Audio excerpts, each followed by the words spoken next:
This story is titled, I Discovered My Wife's Secret Divorce Plans, so I Protected Myself Before She Filed. When I look back on the past year, I can't help but wonder how I missed the warning signs. My wife, Samantha, and I had been married for 4 years, together for 6. From the outside, we were the couple everyone envied, partners in every sense of the word.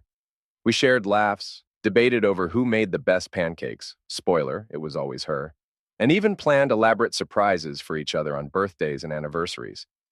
Ours wasn't a fairy tale, but it felt real, solid. That's why what happened caught me so completely off guard. It all began about 6 months ago. At first, the changes were subtle, so small that at the time I didn't even think to question them. Samantha started keeping her phone close, even when she was just moving around the house. This was unusual. Before, she'd leave it on the kitchen counter for hours without a care. One day, I made a joke, something like, "Are you secretly running a CIA operation?" She just laughed and said work emails had been piling up. I didn't press her about it. It seemed harmless enough. But then, out of the blue, she set a password on her phone. That threw me for a loop. We'd always been open about everything, passwords, schedules, plans. So when I casually asked her why she needed one now, she muttered something about hackers and security updates. Again, I brushed it off, though I couldn't shake the nagging thought that something was off. Things didn't stop there. Samantha began stepping out to take calls she wouldn't explain. "Oh, it's just Susan from work," she'd say, shrugging when I asked. And then there was the night she told me she had plans to meet an old friend for coffee. It wasn't unusual. She was a social butterfly, always making time for her friends. But as luck would have it, I happened to be in the same area running errands. I thought it'd be a nice surprise to swing by and say hello. Instead, I found Samantha pacing outside the cafe, her phone pressed tightly to her ear. She was speaking in hushed tones, glancing around as though she didn't want anyone overhearing. I couldn't catch much, but 2 phrases stood out. "It's almost done," and "starting fresh." My stomach twisted into a knot. When she came home that evening, I kept my cool. "How was coffee with your friend?" I asked, keeping my tone light. Samantha smiled and launched into a detailed story about how her friend had been venting about relationship drama. Her words seemed rehearsed, though, like she'd been practicing them. I nodded, pretending to believe her, while my mind raced. Something wasn't adding up. The next few weeks felt like walking through quicksand. Samantha's behavior became even more guarded. Our conversations, once so effortless, now felt forced, like she was holding something back. She even started avoiding discussions about our future, plans for our anniversary, ideas for a vacation. Every time I brought it up, she'd just say, "We'll see," and change the subject. I tried to convince myself I was overthinking things. Maybe work really was stressing her out, or maybe she was just going through a phase. I told myself that relationships had ups and downs, and this was just one of those dips. But deep down, I couldn't shake the feeling that something bigger was at play. The breaking point came during one of our quiet dinners. Out of nowhere, Samantha brought up our finances. "We should really get everything organized," she said, flashing me a sweet, almost too innocent smile. She suggested consolidating accounts, updating documents, and ensuring everything was in order, just in case. The way she said it made my skin crawl. "Just in case of what?" I tried to probe her a bit. "What brought this on?" I asked, keeping my voice casual. Samantha shrugged. "It's just good to be prepared, you know? You never know what could happen." The words hung in the air like a storm cloud. That night, as I lay awake, the pieces started falling into place. Her secretive phone calls, the guarded conversations, the sudden obsession with finances. It was like staring at a puzzle where the final image was coming into focus, and the picture it painted wasn't good. I decided then and there that I needed to protect myself. If Samantha was planning something and I was starting to suspect it involved a divorce, I wasn't going to be caught off guard. The next morning, I made an excuse to leave for work early. Instead of heading to the office right away, I went to see an attorney. I wasn't sure what I was looking for exactly. Advice, reassurance, a reality check. But I needed to do something. The attorney, a sharp, no-nonsense woman named Laura, listened patiently as I laid out my suspicions. When I finished, she leaned back in her chair and gave me a thoughtful look. "You're smart to come in now," she said. "If your gut is telling you something's wrong, it probably is. The best thing you can do is get ahead of it." She walked me through my options, explaining how to protect my assets and prepare for the possibility of a split. It felt surreal, sitting there discussing the end of my marriage when I wasn't even sure it was ending. But something told me I'd regret it if I didn't take her advice. When I got home that evening, Samantha was in the kitchen, humming to herself as she made dinner. She looked so normal, so familiar, that for a moment I wondered if I was making a mountain out of a molehill. But then she glanced up and caught me watching her. There was a flicker of something in her expression. Guilt, maybe, or fear. It was gone almost as quickly as it appeared, but it was enough to remind me why I had gone to see Laura in the first place. In the days that followed, I started paying closer attention to Samantha's behavior. Not in an overt way. I didn't want her to know I was watching. But in those quiet, in-between moments where people let their guard down. Every little action, every pause in conversation seemed loaded with meaning. I hated feeling like a stranger in my own marriage, but I couldn't shake the suspicion that I was being played. One afternoon, while Samantha was at work, I decided to go through some of our shared documents. I told myself it was just to stay informed, but deep down, I was looking for anything that might confirm my fears. Bank statements, investment portfolios, even old emails. I scoured through them all. At first, everything seemed normal, but then I noticed something strange. A series of small but regular withdrawals from our joint account, always on the same day of the month. They weren't large enough to raise red flags, but they added up. I couldn't think of a single reason Samantha would need to withdraw cash so often, especially when she used her debit card for everything. My mind raced with possibilities, each one worse than the last. Was she hiding money? Paying for something she didn't want me to know about? The more I thought about it, the more certain I became that these withdrawals were part of whatever she was planning. That evening, I tried to act normal as we ate dinner together. Samantha chatted about her day, smiling and laughing like nothing had changed. It was unnerving how easily she could slip into that role, the loving wife, the perfect partner, when I was starting to see cracks in the facade. After dinner, she went upstairs to take a shower, leaving her phone on the kitchen counter. It was the first time in months I'd seen it out of her sight. My heart raced as I stared at it, debating whether to pick it up. I hated the idea of snooping, but if she was keeping secrets, didn't I have a right to know? Finally, I reached for the phone, my hands trembling. To my disappointment, the screen was locked, and I didn't have the password.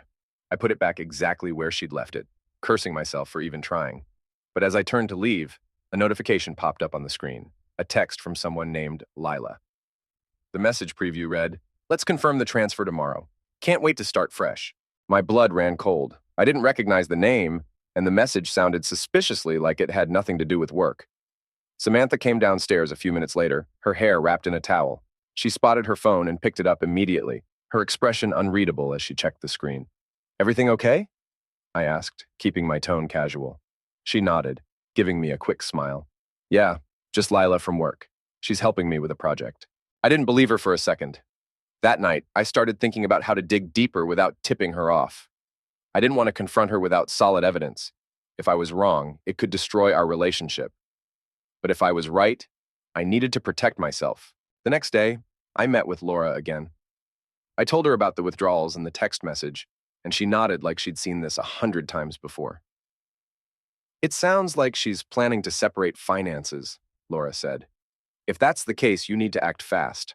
She gave me a list of steps to take. Open a new account in my name only, move a portion of our savings into it, and make copies of all important documents. It felt underhanded, but Laura assured me it was just precautionary. "Think of it as insurance," she said. "You're not doing anything wrong. You're just making sure you're not left vulnerable." Over the next few days, I followed Laura's advice to the letter. I opened a new account and moved enough money to cover my expenses for several months. I also started documenting everything. Conversations with Samantha, unusual behavior, financial discrepancies. It felt strange, like I was building a case against my own wife, but I couldn't afford to ignore the signs. Meanwhile, Samantha seemed oblivious to my growing doubts. She continued acting as though everything was fine, but I noticed little slips. Moments when she seemed distracted or hesitant. Once I caught her staring at me from across the room, her expression unreadable. When I asked what was on her mind, she just shook her head and said, "Nothing." One night, as we were getting ready for bed, she brought up the idea of selling the house. "I've been thinking," she said, her voice carefully neutral. "Maybe it's time we downsized. We don't really need all this space, and it would free up some money." The suggestion caught me off guard. We'd talked about moving eventually, but it had always been part of a long-term plan, something to consider years down the line. "Why now?" I asked. Samantha hesitated for a fraction of a second before replying. "It just seems practical, with the economy the way it is." She smiled, but it didn't reach her eyes. Just something to think about. I nodded, pretending to consider her suggestion, but alarm bells were going off in my head. Selling the house would make it easier for her to split assets if she was planning a divorce. It was the final piece of the puzzle, and I couldn't ignore it any longer. I couldn't sleep that night. Samantha's suggestion to sell the house echoed in my mind, each word replaying like a drumbeat. This wasn't just about downsizing. It was about dismantling the life we'd built together. I stared at the ceiling, my thoughts running wild. Every smile, every shared moment, every memory, was it all a lie? Had she been planning this all along? The next morning, I decided to test the waters. Over breakfast, I brought up the house.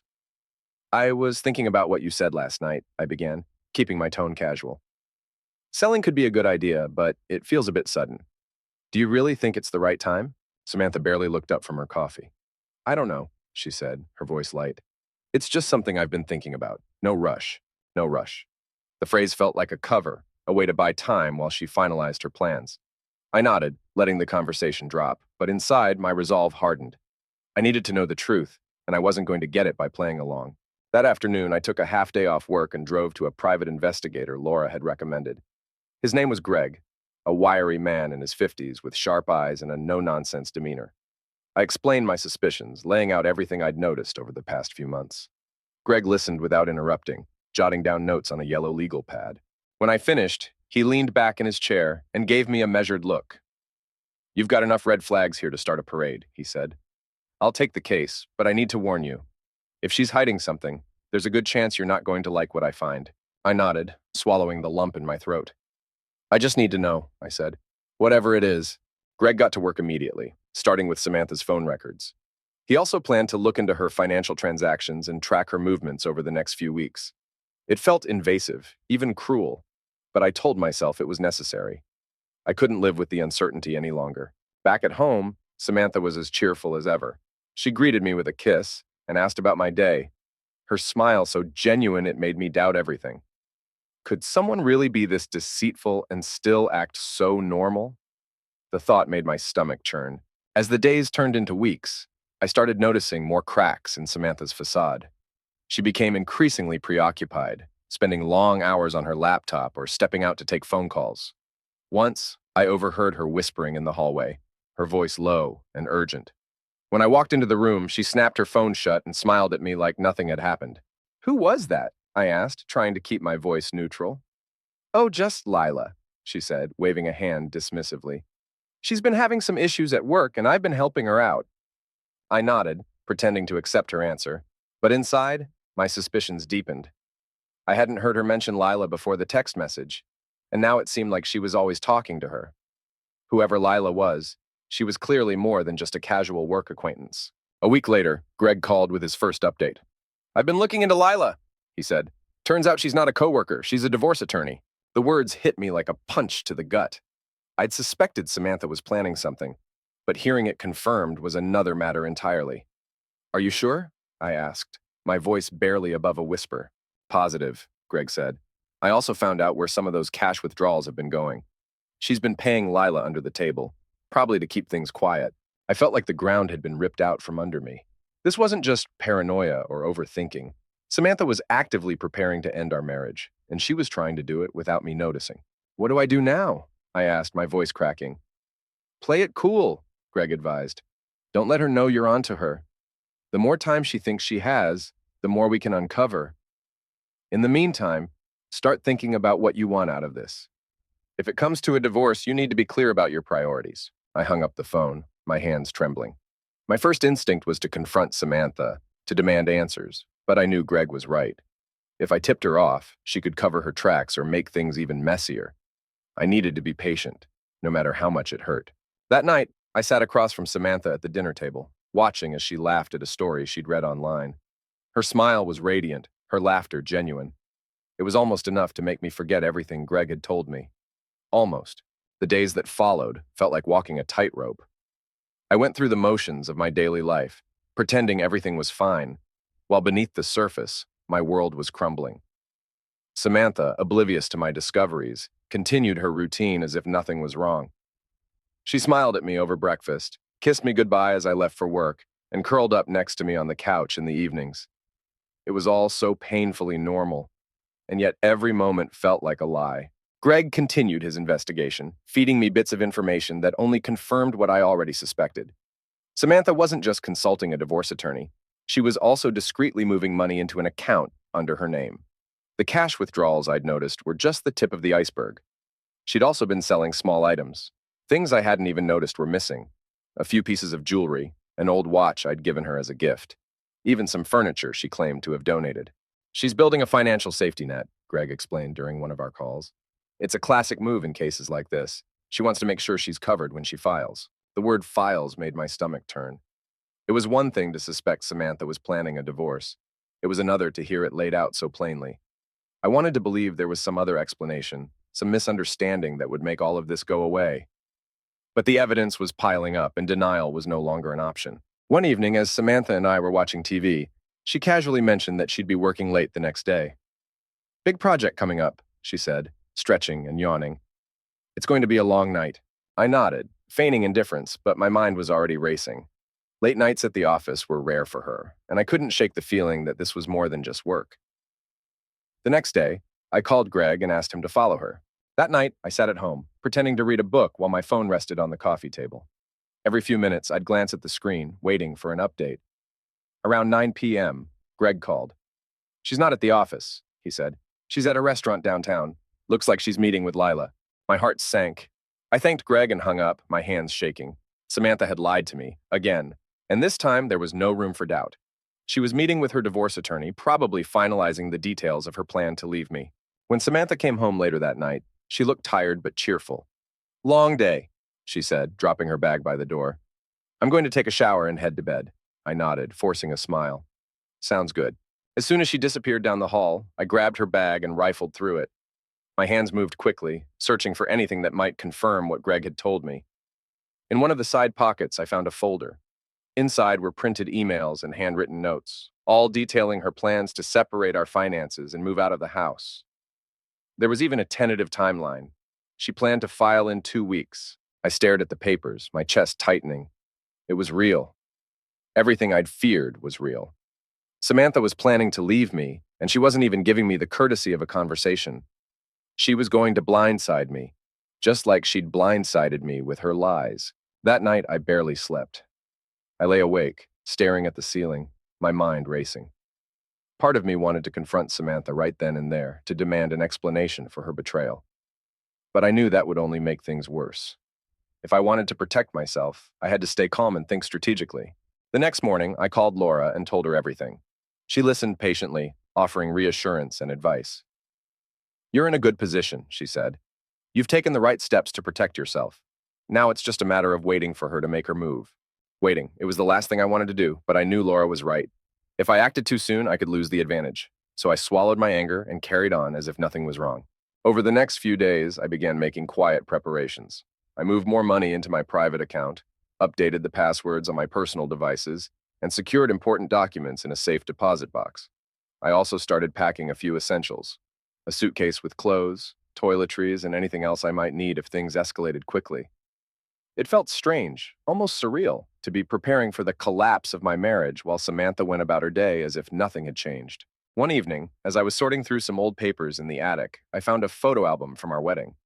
Flipping through the pages, I felt a pang of nostalgia for the life we'd once shared.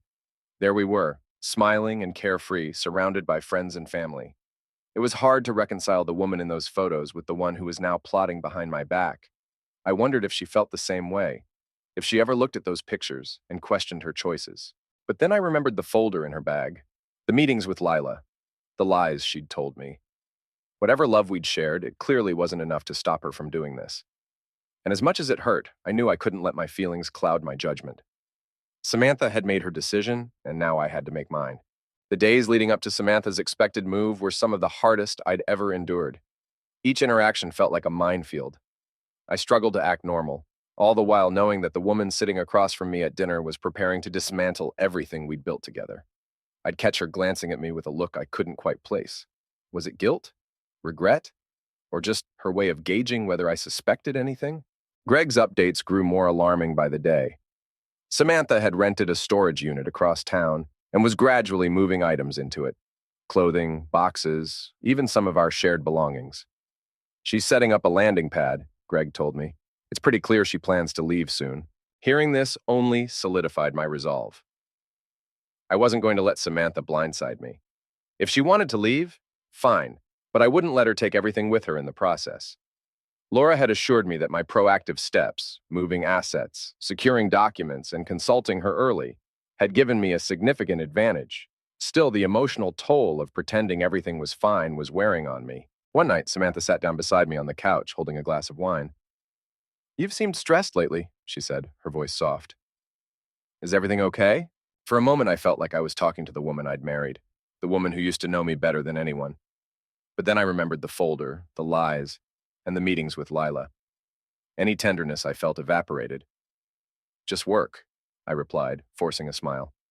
"It's been hectic." She nodded, sipping her wine. "Let me know if there's anything I can do to help." The irony of her words nearly made me laugh. Help? The thought was absurd. Samantha wasn't helping. She was orchestrating the chaos. But I swallowed my anger and changed the subject, unwilling to let her see the cracks in my facade. The following morning, Greg called with what he described as the final piece of the puzzle. Samantha had scheduled a meeting with a realtor to list the house. She hadn't told me, of course. The appointment was set for later that week, during a time she knew I'd be at work. "That's it," I said to Greg, my voice tight. "I can't keep pretending. She's crossed a line." Greg didn't try to talk me out of it. "If you're ready, then do it. Just make sure you have everything in order first." I spent the next 2 days preparing. I reviewed the paperwork Laura had given me, ensuring I had a clear understanding of my legal standing.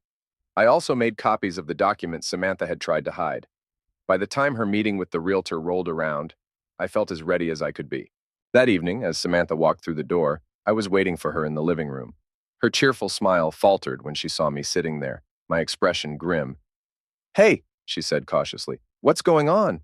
"We need to talk," I said, gesturing for her to sit down. She hesitated, her eyes darting to the stairs, as if calculating whether she could make a quick escape. But then she sighed and sat down across from me, her posture stiff. "Okay," she said. "What's this about?" I took a deep breath, steadying myself.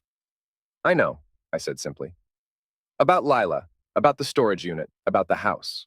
Samantha's face went pale. For a moment, she didn't say anything, her mouth opening and closing as she searched for words. Finally, she managed, "I don't know what you're talking about." "Don't lie to me," I said, my voice sharper than I intended. "I've seen the papers. I know you've been planning this for months."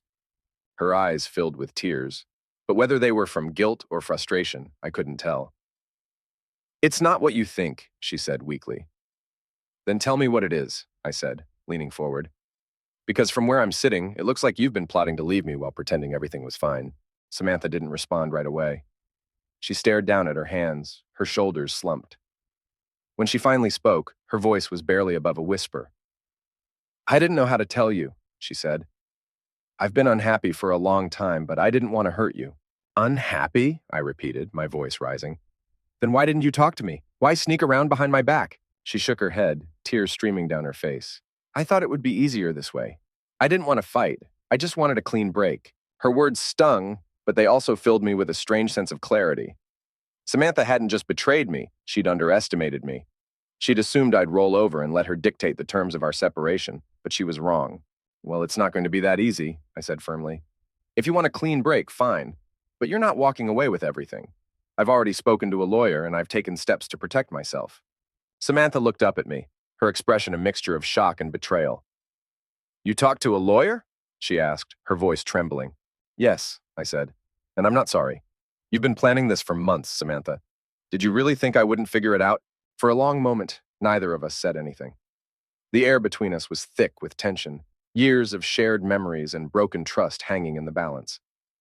Finally, Samantha nodded, her face hardening. "If that's how you want to play it," she said, her voice cold, "then fine. Let's do this." The days following our confrontation were a blur of tense conversations and cold silences. Samantha moved into the guest room, a line drawn so clearly between us that it might as well have been carved into the floor. Every interaction was laced with bitterness and blame, the weight of her betrayal hanging over every word. I'd thought confronting her would bring some kind of closure, but it only left me with more questions. How long had she been unhappy? Was there someone else involved?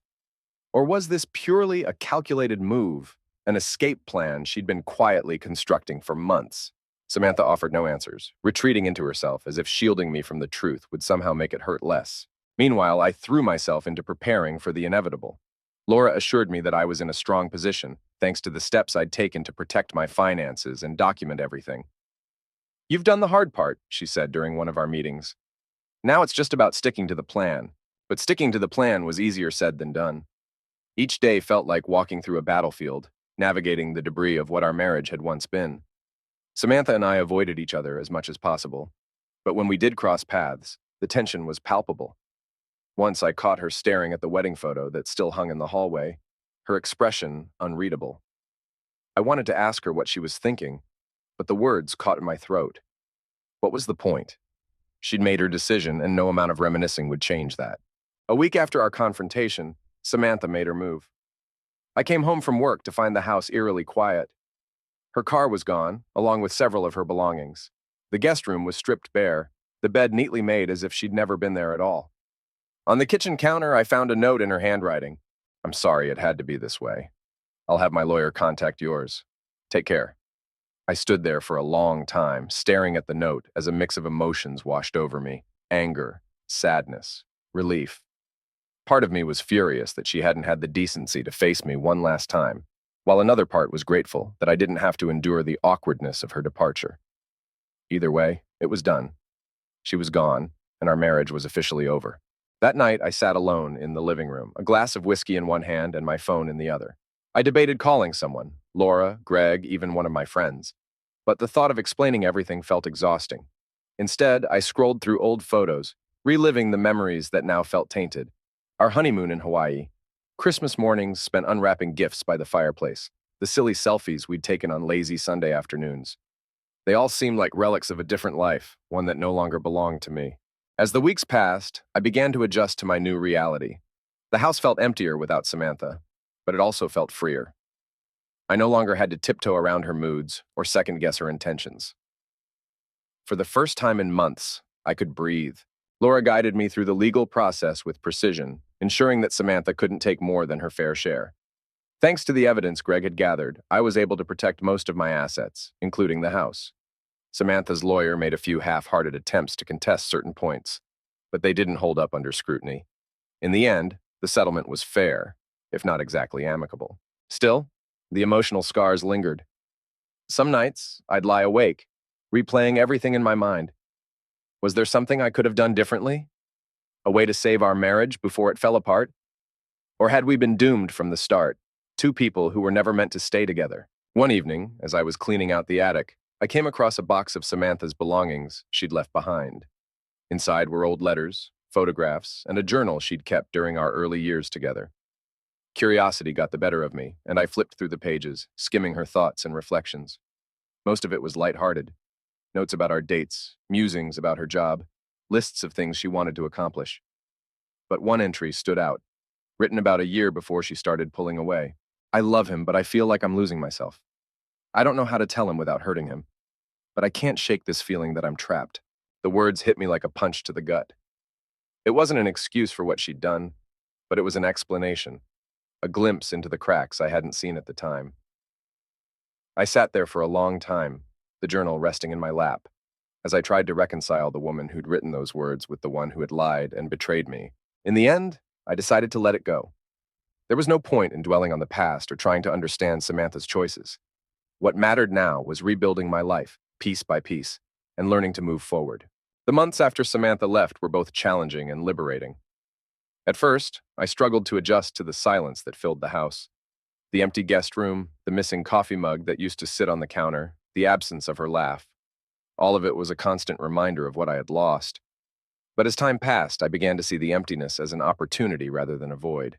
I threw myself into projects around the house, tackling repairs I'd been putting off for years.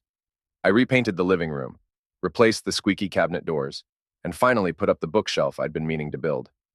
It felt good to channel my energy into something tangible, something I could control. Greg's investigation and Laura's legal expertise had ensured that Samantha's departure didn't leave me financially ruined. I kept the house, most of our savings, and the retirement account we'd once shared. Samantha had tried to negotiate for more, But the evidence of her covert financial dealings worked in my favor. In the end, the court sided with me, and the settlement was finalized with little room for her to argue.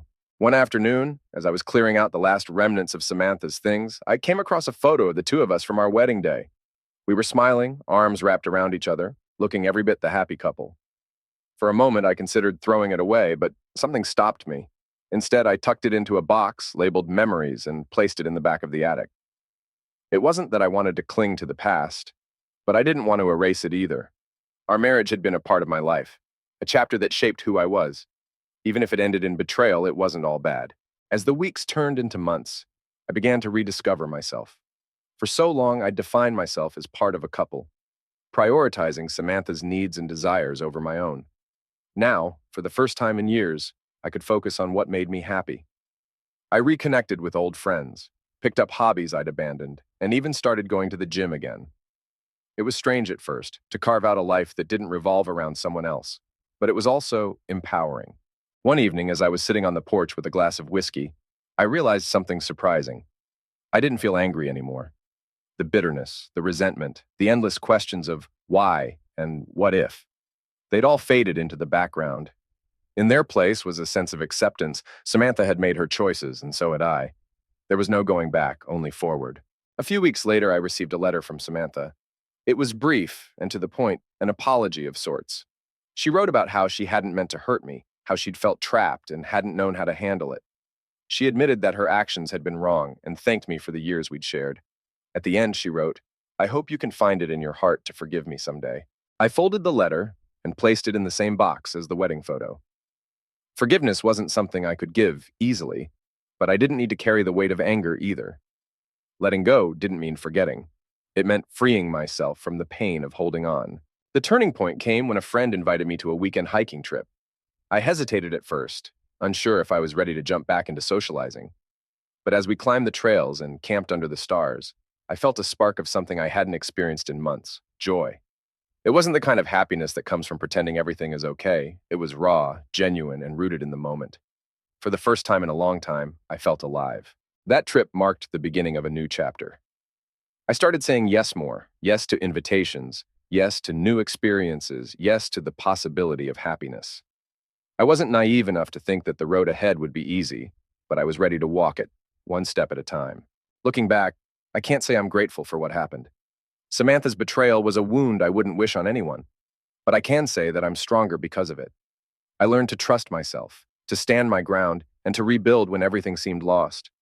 In the end, I found something I didn't know I'd been missing: myself.